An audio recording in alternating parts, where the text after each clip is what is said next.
Glenn, can you introduce yourself and your role in this project for the purposes of this? Yeah, my name's Glenn Cunnington, and I'm the director of In Hindsight.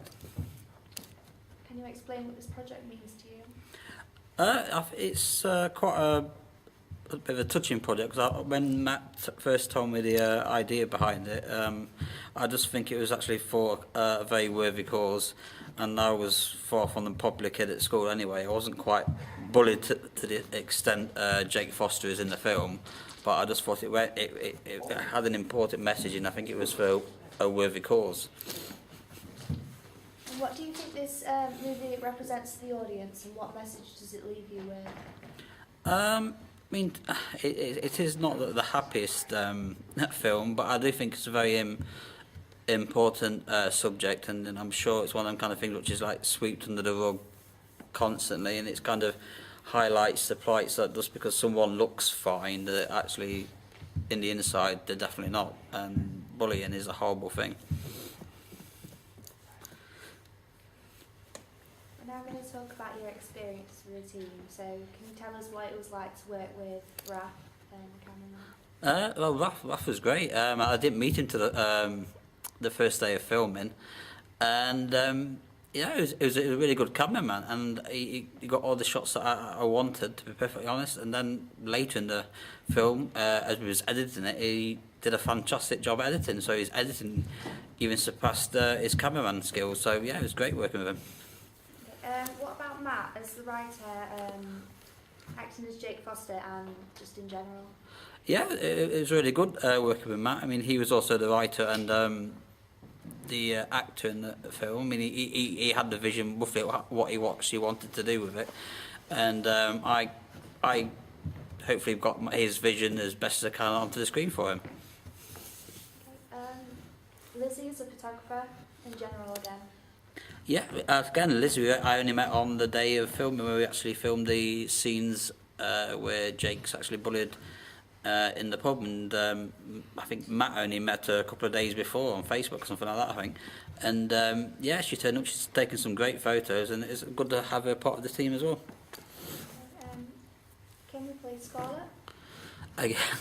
Yeah, I mean, these are all kind of, I think Kim is another person, obviously, that Matt knew for ages, and again, I just met her on the first day.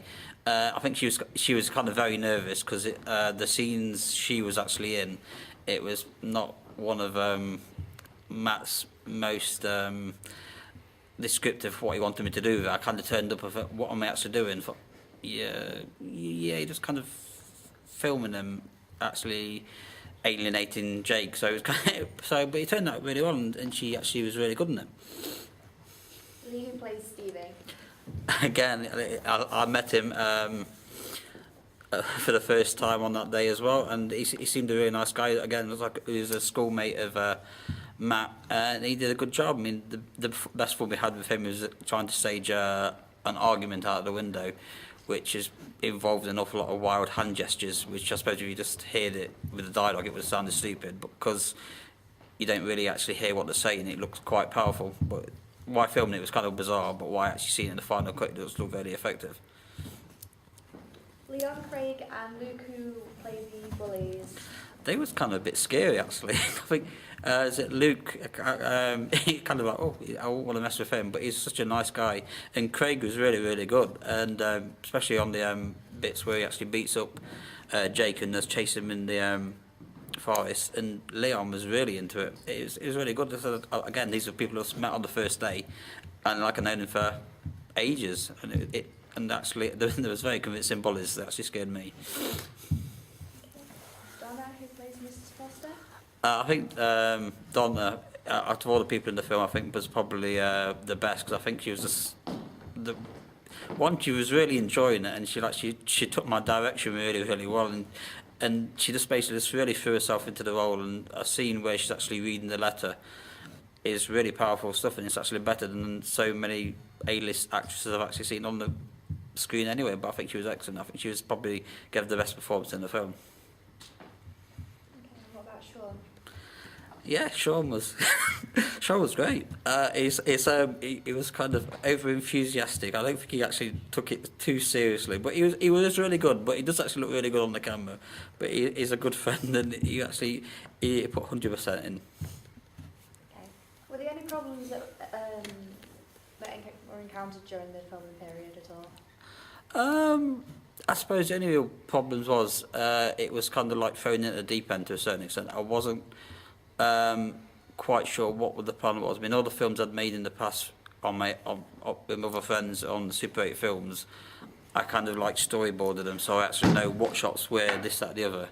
But with Matt's project, it's kind of, he knew what he wanted, but he didn't have a shot, didn't have it planned shot for shot. So it was kind of, most of it was improvised, but it was kind of, it worked quite well. Once, I think the first couple of hours it was a bit hard going, but once we actually got in the swing of it, we kind of knew what we definitely wanted.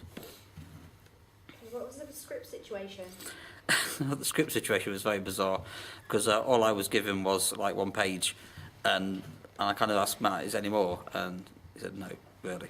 So he had the idea what he wanted to do. Like I said before, he knew what he wanted to do. I was under the impression there was a bit more dialogue, then we found out there was actually a lot more voiceover. But it's kind of more like a visual film, really, because with the voiceover actually highlighting the actual scenes in the film. So there wasn't really much of a script, but it was planned. Matt knew what he wanted, and hopefully I put it on screen what he actually wanted. Yeah. How did you become involved in the project? Yeah, I mean, it came because we both worked at the same place, and there's a kind of a thing on our workplace, kind of exchange and mark kind of thing, and Matt advertises anyone interested in making films, and I think I was about the only person who actually replied to him, and he was working on a film, I think it's something like based on a Japanese program or something. I can't remember exactly what it is. I think I still have got the script somewhere. And then that just kind of fell through, and then I friended him on Facebook, and I didn't really hear from him for a couple of years, to be honest.